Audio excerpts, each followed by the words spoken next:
Good afternoon, everyone. I'm very grateful to be here and to be able to do work with Beyond Pesticides and groups like Pesticide Action Network.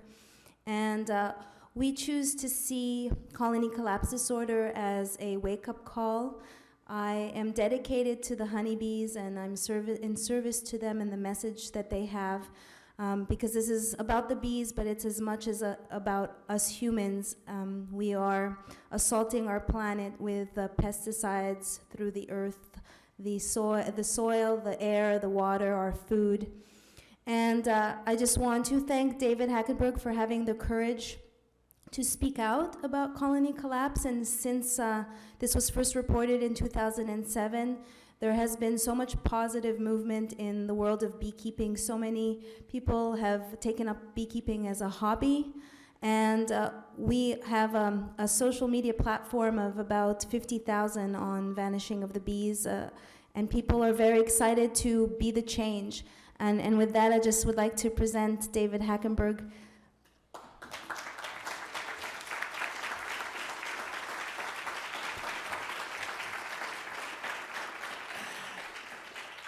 Well, thank you. The first thing, I was given a little note here. I'm supposed to read this. There's a lady today in the back that's 111. Oh, wait a minute here. I take my glasses off so I can see this. It says, oh, there's a lady in the back today who was ill. You know, that's part of the problem with people today. I got to take my glasses off to read. That's part of the problem with a lot of folks today. They don't really see what's out there.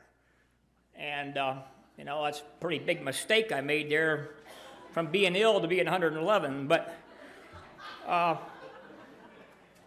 50 years ago, I started keeping bees as a VOAG project in high school, as Jay alluded.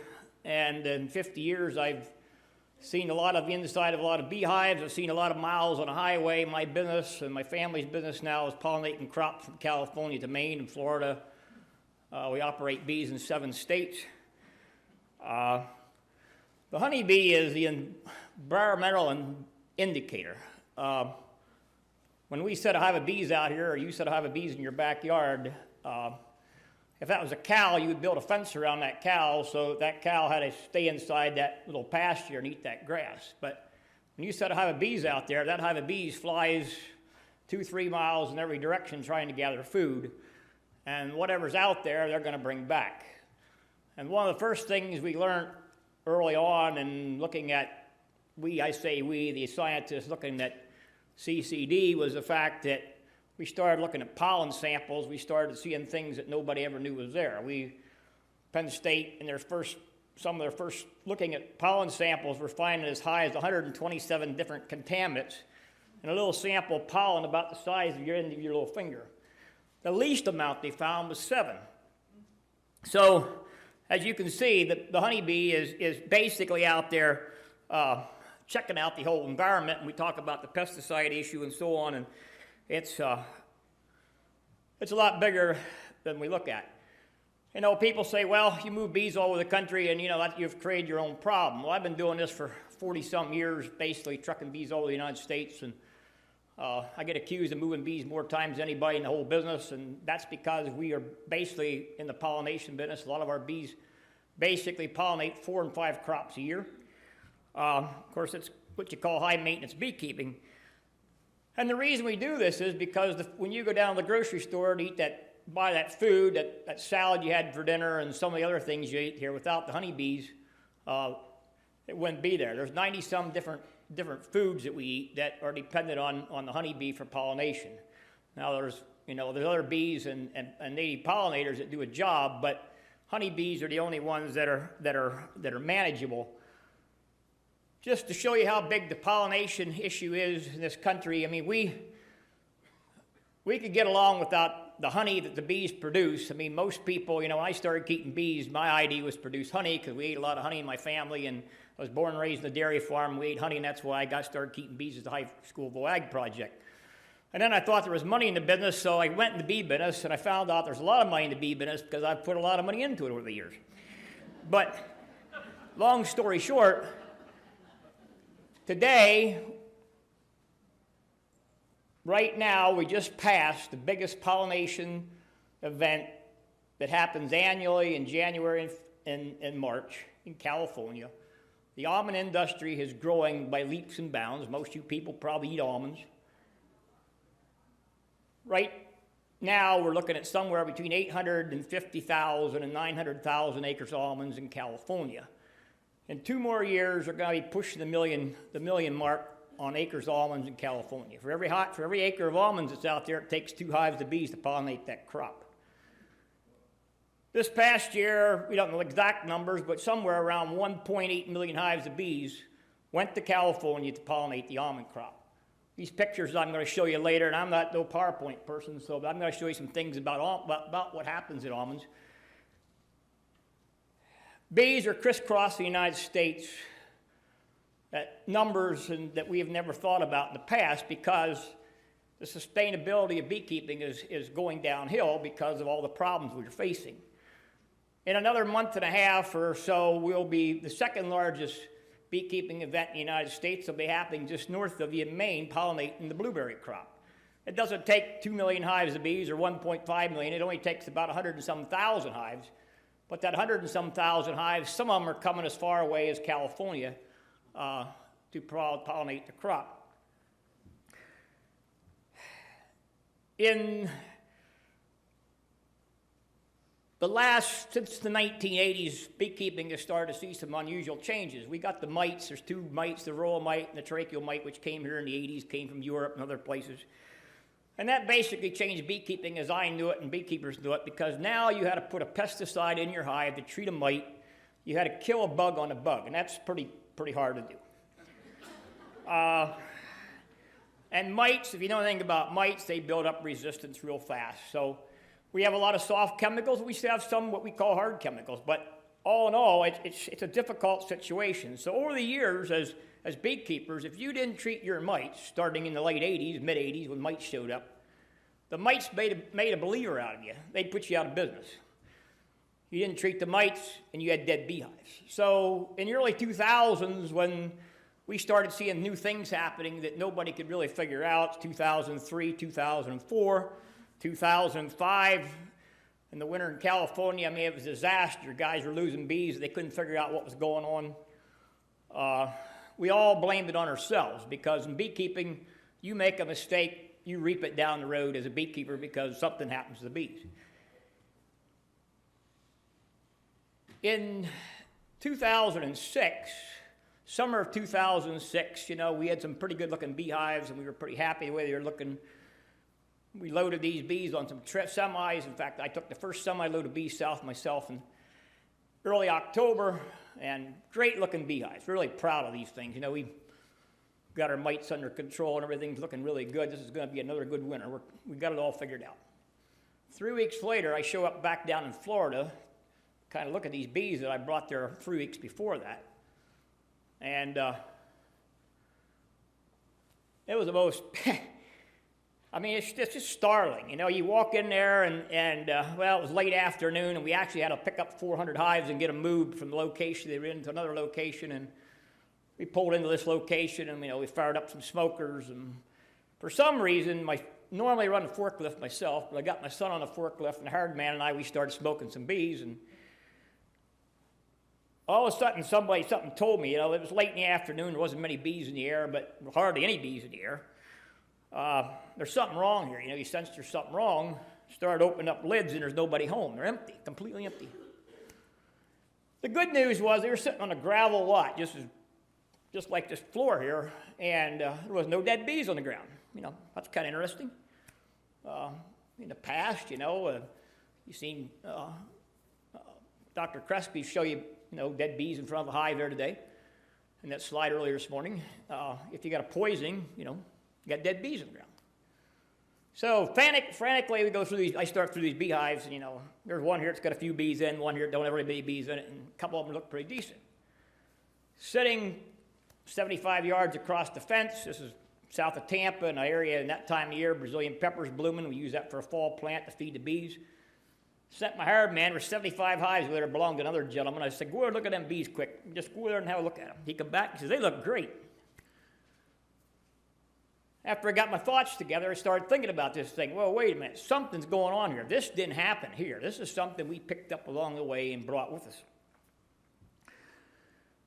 I picked up a telephone, called Penn State late in the afternoon, got somebody on the phone, people research on the phone, and load up a bunch of that stuff and bring it back here to the university. So mid-November, cold morning, cold Sunday morning, I pulled into my warehouse in Lewisburg, and they come down there with a whole crew of scientists and grad students and went through this stuff and combed it out and took hundreds of samples out of this equipment I brought back, figuring they'd go back and find something really quick. For 5 days, non-stop, around the clock, somebody was working at Penn State to figure out what this is all about. I get a call late that next week, and they said, we're seeing things we've never seen before. And then we started looking, we looked at these pollen samples and started seeing what I told you before about the pesticides, fungicides, miticides, contaminants, and all this other stuff's in there. Come sometime right after early February, I get a phone call from my son who's in the movie making business in Philadelphia. He has his own movie company and calls me up one morning. He says, hey, Dad, guess what? What? He said, you're on the front page of the Philadelphia Inquirer this morning. For what? He said, somebody says that you discovered colony collapse disorder. I go, really? That's what they're saying here. Well, that was early in the morning, and by 8 o'clock, the phone, not this phone, I've gone through so many phones in the last 5 years. But in the next day, somebody told me I was in 480-some newspapers around the world. And of course, then it was the morning shows and so on and so forth, and of course the movies. And the next thing, it was testifying before Congress, who told us they were going to fix this problem immediately. And of course, we all know the answer to that. In past years, I had been president of the American Beekeeping Federation, so by that time I had had lots of contacts in Washington and had been to see EPA many times on many occasions. And, I'm real impressed with what Kurt had to say here today, but he's down here at a little lower level than the folks there in D.C. Good guy. But my past experience with EPA was, we're glad to have you come here and talk to us about this. We'll see what we can do. Come back next year. And, they didn't say come back next year, but, that's exactly what they meant. So next year we went back. Oh, yeah, we remember you being here last year, and so on and so forth, and that was about as far as you got. After all this, after we made some more trips to EPA, the National Beekeeping Organizations, we have two of them because we're not real big bunch of folks, but you know how people are, you can't all get along, so we have two organizations. But anyhow, they decided that we ought to have, it wasn't David Hackenberg and a couple other people going down to talk to the EPA on their own. We need to have a unified voice go in there, and so they started a group called the National Honeybee Advisory Board, and they had an election on one of our board meetings one day, and everybody took a vote, and somehow I became the chairman, and I didn't even vote. But amazingly enough, after we became a unified representing the industry and started to go to Washington as a unified body and start to meet the EPA, it was amazing how much further we got and how much all of a sudden people started taking a little bit of note. A year ago, EPA and the rest of the world had a conference called the Pellston Conference, which was held in January in Florida, and basically tried to come up with some new testing procedures and so on that they've laid out. Of course, like all things in government, it's a year ago, a year and a half ago, and they're still working on it. EPA put one of our board members, Darren Cox from Utah, put him on the Pesticide Dialogue Committee, the PPDC. They formed a pesticide dialogue workshop group, pollinator workshop group, which there's 5 of us on there. Unfortunately, And this is their ideas, and you know, I'm going to give them credit. Their idea is to set some new policy about pesticides and how pesticides are used and so on and so forth. But unfortunately, when you have these big committees and the Pesticide Dialogue Committee and so on, which consists of 40-some folks, you're also talking to people in the chem industry, in agriculture, you know, environmental groups and so on and so forth. So there's you've got a lot of people to deal with. You know, we all in here have our ideas. There's people on the other side of the wall that got their ideas. And somehow we got to kind of put this together and make it work. The thing that the people on the other side of the wall got on their side that we don't have on our side is time. You know, the longer it takes for you folks to get something accomplished, the better off they are. The longer, as John Wargo said this morning, or this morning said about the chem industries and the chemical, you know, and if they can buy 5 more years through a lawsuit to get that product marketed, they're going to buy 5 more years through a lawsuit to get that done. If we don't do anything, if we can't get anything moved here, you know, that's more time for them to do what they need to do before they have to see change happen. Gothiadin issue, which was brought up this morning in punch show and corn. A year ago, a number of beekeepers, including the advisory board and both national bee organizations and a couple of the environmental groups, sent a letter to Lisa Jackson asking for a ban on Gothiadin, stating the fact that EPA themselves throwed out their core study that they had for EPA. And once you don't have a core study, you're really not supposed to have a registration. Unfortunately, that didn't happen. So a week ago Wednesday, a number of us beekeepers, 30-some beekeepers, and probably 1 million other signers, and some more of the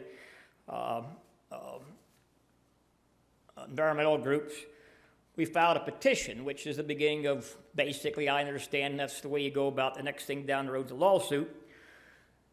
And basically our petition, and you can go online and you can look at it, it's kind of lengthy, but we're going after them on Gothiadin, we're going after them on adjutants, the inerts, conditional registration, all the things that I've heard you people raise questions about here today. The system's broke and it needs to be fixed. And unfortunately, you know, like I said before, as they try to fix the system, there's a lot of pushback coming from the other side. Probably we, as beekeepers, as the National Honeybee Advisory Board, you know, we've been at this for 4 years, and we talk about what we haven't accomplished, but in them 4 years, we have at least accomplished a few things. We do have people listening to us. 4 years ago, as I said, you know, I walked into EPA once a year, and they said, oh, glad to have you, and come back again. Today, if I was to stop in the middle of this meeting and pick up my phone and dial a couple of people at EPA on their personal cell phones, we could sit down here and have a conversation with them. That's how much in touch some of these folks are. Unfortunately, their hands are tied by law. Some comments was made about that this morning. And some of these things are going to have to be handled by Congress because of the way FIFRA has been written and so on and so forth. This past week, we've seen some, as was stated this morning on this Gothiadin issue, we've seen some more new studies just came out to drive another nail in the coffin of the chemical companies. There were some studies produced last spring, that was published last spring, early spring, or this past spring, by Jeff Pettitz and others at USDA that showed the same things as what we were talking about this week. This week was basically on queens and bees not being able to come home. As a beekeeper, I'm not a scientist, but I've seen this going on since 2003, 2004. Jay made a kind of a joke about a monument and stuff up in Maine where we run bees for blueberries on the blueberry barns. There's a few monuments up there. Literally, there's some monuments on the blueberry barns that were put there in honor of some people in the blueberry industry. Nobody's ever going to see them because nobody ever gets up there in the barns. But I spend a lot of time up there during the year, probably a month out of every year, putting bees in and out. And I joke with people up there. I said, well, I guess when I'm dead and gone, I'd like to have a rock up here on top of this hill too. But this past 2 nights ago, Thursday night, I was loading a semi-load of bees out of Florida to come back north. I kind of got left behind. I got a son in business with me, and he got a big... And I used to run this thing with myself and one other guy. Now I got my son in there, and he's got 4 people working with him. And I said, there's something wrong with this whole picture, but they left the old man back in Florida to load about 2,000 or 3,000 hives of bees and get them on the road. But anyhow, on Thursday night, I had a semi-load of bees to load, and the reporter from the Tampa Tribune going to have an article, I guess, Sunday in the Tampa paper, but every year, ever since this thing started, he comes out and visits with me. And he called up the other day and said he was coming out, and he asked me if there's anything new, and I said, well, there's going to be some articles published on Thursday. There'll be some, in a scientific journal, there'll be some papers coming out. And when he came out there Thursday night, he said to me, well, do you feel any better? Do you feel vindicated? I said, about what? He said, well, my boss, he said, the first time I published something about you in 2007, he said, my boss told me that you were crazy and I was crazier for even writing the article. And he said, so now, he said, I'm going to be glad to write this one on Sunday and put all the stuff in there that goes with it. But at the same time, this stuff is being published and, the scientists are finding this evidence, and there's more to come out this year. I just talked to Dr. Jim Fraser from Penn State this morning a little bit on the phone. They got 5 more studies that are going to be coming out, hopefully, and published this year that's going to drive some more nails in the coffin of the neonicotinoids. And Harvard, I believe, has some work that's going to be coming out yet. But as Crop Life America and the chem industry, their answer keeps coming back. Well, it's mites, parasites, pathogens, and the lack of bee pasture. Well, lack of bee pasture is a big problem because we are losing a lot of pasture in the Midwest. For all these bees that go to California, you have to have some place to go in the summertime. They don't all come here to the east and run up and down the coast with me. A lot of them go in the Dakotas, and unfortunately, corn is taken over, and without bee pasture, these gentlemen have no place to go and no place to keep these bees going the rest of the year. For the last 3 years, I've been trying to get EPA, as chairman of the National Honeybee Advisory Board, I've been trying to get EPA to come to California to see the difference between ag bees and non-ag bees. When I say ag bees and non-ag bees, I'm talking about bees last summer that set around agriculture, corn, soybeans, cotton, or pollinated crops here on the East Coast. Or bees that went off to the woods someplace after they left California. They took off and went, some guy had enough places to put them in the woods and could make a little bit of honey and sustain them for the rest of the year, and then brought them back to California. For the last 3 years, several of us have taken a look at the bees in California, and up until this year, I spent a lot of time in California. And last year, I decided I spent way too much time in California. 4 or 5 of us were running 40 semi-loads of bees in California. And this old man, who I'm a little older than I probably look, I was in charge of putting them 40 semi-loads in the orchards in California and getting them back out. I started out with 7 guys putting them in, started out with 7 guys getting them out. In 2 days, within 3 days, I lost 2 guys to sickness. And then I lost another guy to sickness. I guess it was being around me, but the last 22 semi-loads was down to 3 of us. And then we had 4 inches of rain. If you've ever been in California when it rained 4 inches, you got yourself a real problem. But so this year I basically leased my bees to somebody else and stayed home, but did go to California for about a week. Went actually on a little vacation to visit a friend of mine who's ill out there, and I didn't more than hit the ground, and I got a phone call from one of my board members, Jeff Anderson, and Jeff said, you need to come up here and you need to take a look at some stuff, and you need to get them guys at EPA on the phone and get them out here. It was on a Friday, and Friday before the President's Day, and I got a gentleman on the phone at EPA late in the afternoon and told him what was up. Well, there's no money. I mean, I heard that story before. I said, well, we'll pay the bill. Well, you can't do that. I don't know what I said. I don't know what I said or didn't say, but the conversation went on all day Saturday and all day Sunday. Him and I were back and forth on the phone. He called me. I didn't call him. I made the first call. He kept calling me back. And he said, I'm working on this. Maybe we can get somebody out there. Anyhow, long story short, Wednesday, I told him I'm leaving Thursday, but I've got 4 of my board members out here that they'll be glad that we can make this thing happen. But anyhow, Wednesday morning, I was still in bed in California. Of course, the East Coast is 3 hours ahead of me. And I got a phone call, and he says, hey, I found money to get these guys out there. Now, you better make it happen. And so quickly, we put a little tour together. And, a picture is worth 1,000 words. Some of these people that they looked at us, and I guess they probably believed what we were trying to tell them. We hope they believed what they were trying to tell them. But after we got them on the ground and they seen what we were trying to show them or talk to them and tell them, it's amazing. I had a call from a gentleman at EPA late yesterday afternoon, or no, Thursday afternoon actually, and he said, you really stirred up, that tour you took out, had these guys going out there, really stirred things up around here. I said, well, that's good. And the good news, and the one gentleman that made the trip out there kept apologizing to me after he was out there for not getting there sooner. But one of the good things about him not getting there sooner was the fact that last summer, and what I'm going to show you here in a minute, 2 minutes. Yeah, we can do it in 2 minutes.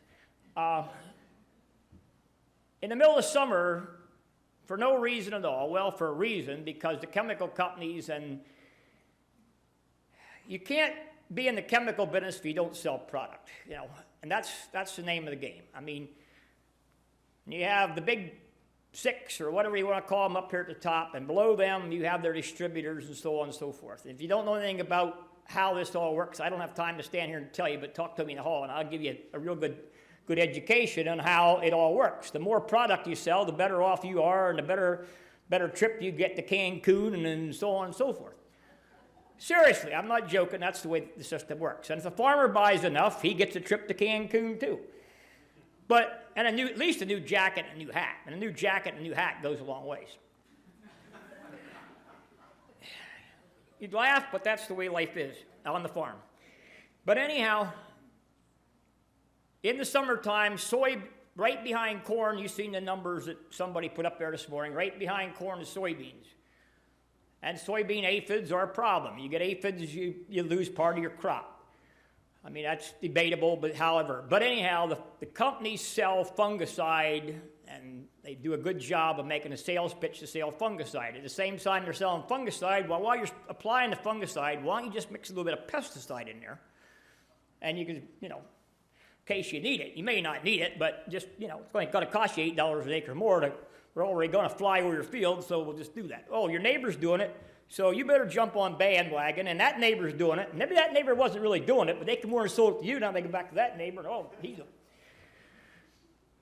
Last summer, one of the driest years after all the rain, we did not need fungicide spray in the Dakotas, but they were still spraying. On the label, and the label is the law, tell the EPA man that, but anyhow, the label is the law. They're spraying against the label, says don't spray during bloom, but they're spraying anyhow. We got our friends in Washington on the phone, and we're trying to get this spraying. We're trying to get North Dakota. The federal government pays the states, they call them their state primacy partners, to enforce the law. Well, the states aren't really doing anything because they say there isn't enough money, but there's more reasons than that. But anyhow, we couldn't get this stopped. Long story short, these bees ended up in California, and I'll show you what they look like. We get it all done. These are mountain bees, or non-ag bees. This is the way I forgot what bees, when I seen these bees in mid-February in California, I forgot, these are not my bees. These bees belong to a guy out of Utah. These bees were running the mountains last summer. This is the way I remember beehives looking when I was a young guy. Look at the bees in the air and look at the vigor with which they're flying. This is very important because if you don't have vigor, you don't have bees going to the trees and so on and so forth. But these are some good, healthy beehives. The other good news about this whole thing is that good news or bad news, everything's got a reason. You know, I believe in providence, and everything's got a reason. While this tour was going on with the EPA gate, and one of the guys from EPA said to me, he said, "Are you going to be able to show us somebody spraying fungicide in the middle of the day in California?" I said, "Well, I just seen it happen yesterday. I was in California. I just seen it happen yesterday a couple of places.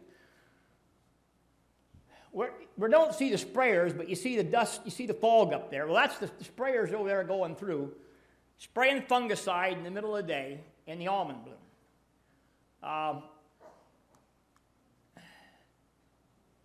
10 days later, after EPA was out there, the chem companies, Bayer, Syngenta, and Velvet, they all decide they want their tour because they want to see what we showed EPA.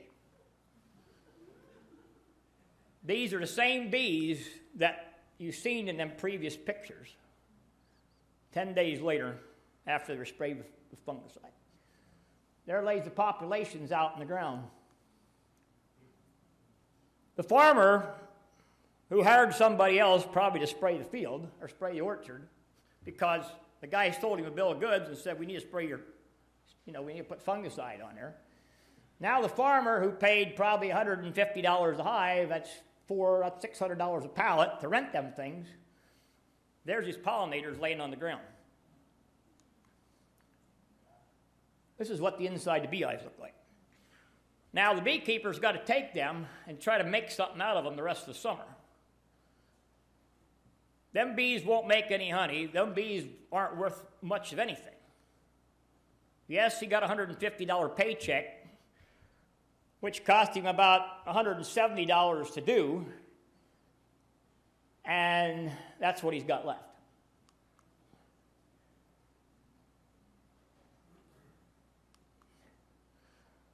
This is what the inside of them colonies look like. This is framed, this is brood over here and so on, and you can see the bees covering it. And there's what it looks like 10 days later.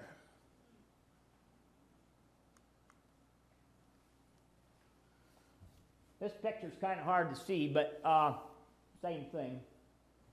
The other thing that happens is that the larvae starts to have problems, and this is where you start to get into sublethal effects that you've heard people talking about here this morning. And it's not only sublethal.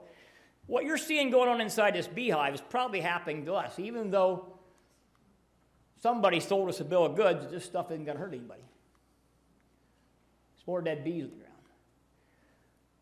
The interesting thing about this is, as you go through this orchard, I didn't take these pictures, but as they went through this orchard, in an area, this picture is 5 by 7 inches in diameter.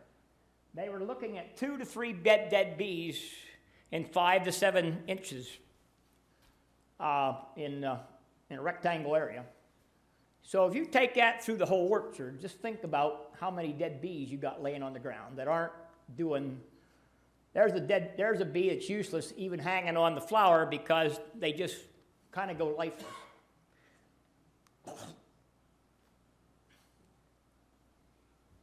Okay.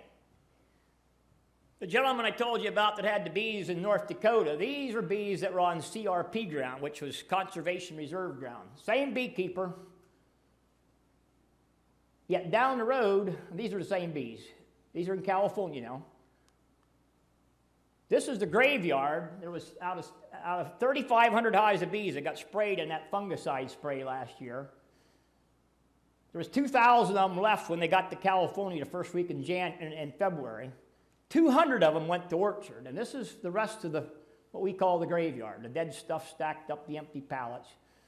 And what's inside them bees, inside those hives, is what you're seeing right there. Not good enough to do any job for anybody.